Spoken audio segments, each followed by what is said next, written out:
रजनी को बचपन से ही पेंटिंग का बहुत शौक था। वो हमेशा से ही पेंटर बनना चाहती थी, पर उसके माँ और पिताजी ने उसको कभी भी इस चीज के लिए सपोर्ट नहीं किया और उसकी शादी नीरव से हो गई। नीरव रजनी को बहुत प्यार करता था, पर रजनी हमेशा चुपचाप ही रहती। वो इस शादी से खुश नहीं थी। वो ये शादी नहीं करना चाहती थी। उसे तो हमेशा से पेंटर जो बनना था। अपने इस सपने को वो नहीं पूरा कर पाई, इसलिए वो हमेशा उदास रहती थी। रजनी, बहुत ही बढ़िया फिल्म लगी है, कल देखने चले? नहीं जी, कल मुझे बहुत काम है, मैं नहीं जा पाऊंगी। अच्छा तो कोई बात नहीं, संडे को चलते हैं। देखिए, मुझे फिल्म देखना पसंद नहीं है, आपको जाना है तो चले जाइए। नीरव को मना करके रजनी वहां से चली जाती है और अपने बैग को खोलकर उसमें बंद पड़े ब्रश और कलर्स को देखकर रोने लगती है। रजनी, चलो ना कहीं बाहर खाने चलते हैं, कुछ तुम्हारी पसंद का।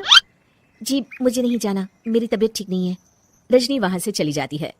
नीरव को समझ नहीं आता कि रजनी उससे इतना दूर क्यों रहती है। वो जब भी उसके साथ वक्त बिताना चाहता है, रजनी कोई ना कोई बहाना बना देती है। एक दिन घर पर कोई नहीं था। रजनी घर का सारा काम जल्दी से खत्म कर लेती है। घर पर अकेले होने के कारण वो सोचती है कि वो आज पेंटिंग करेगी। वो अपने कमरे में जाकर पेंट ब्रशेस और कलर्स निकालकर जैसे ही कलर मिक्स कर रही होती है कि दरवाजे पर बेल बज जाती है। अब कौन आ गया इस वक्त? इतनी मुश्किल से तो मुझे पेंट करने का मौका मिला है। रजनी दरवाजा खोलती है तो उसकी सास अपनी सहेलियों के साथ खड़ी होती है और सब घर के अंदर आ जाते हैं। अरे बहू, सबको शरबत बनाकर पिला दे, बाहर तो बड़ी गर्मी है। जी। रजनी पेंट ना कर पाने से उदास हो जाती है। उसे गुस्सा भी आ रहा होता है कि उसने इस शादी के लिए हाँ क्यों कह दी। वो रसोई में जा रही होती है कि उसकी सास उसे रोकती है। बहू, सबके खाने का भी इंतजाम कर लेना, आज का लंच तो ये सब यहीं करेगी। हाँ।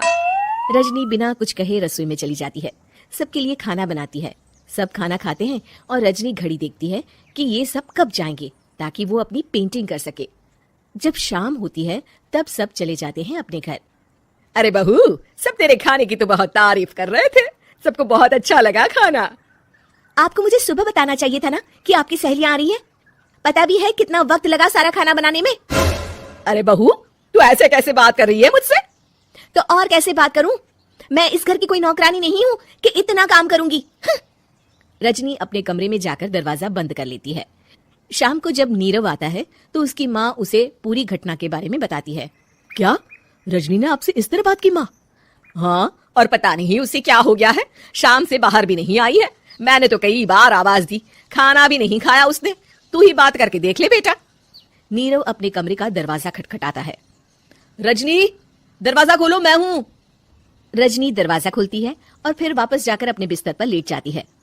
रजनी, माँ से बात करने का ये क्या तरीका है? मैंने कोई गलत बात नहीं की है।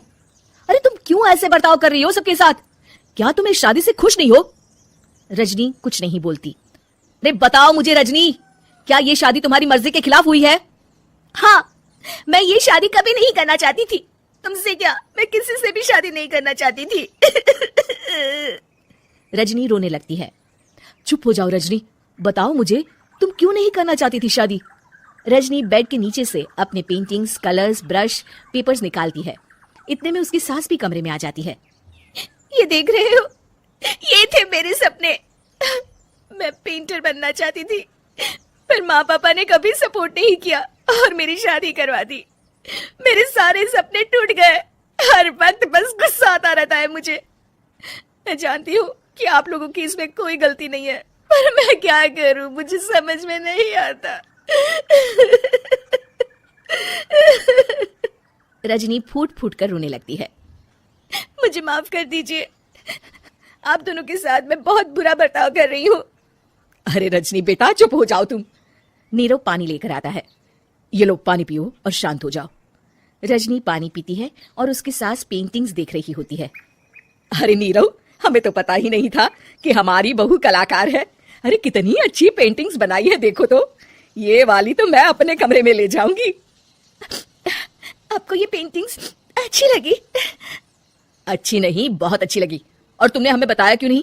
तुम जब चाहे पेंटिंग कर सकती हो रजनी। हम तुम्हारे सपनों को पूरा करने में तुम्हारा पूरा साथ देंगे। हाँ बेटा, हम कला की कद्र करते हैं। हम कलाकार तो नहीं, पर मुझे गर्व है कि मेरी बहू एक कलाकार है। रजनी, नीरव और सास तीनों हंस पड़ते हैं।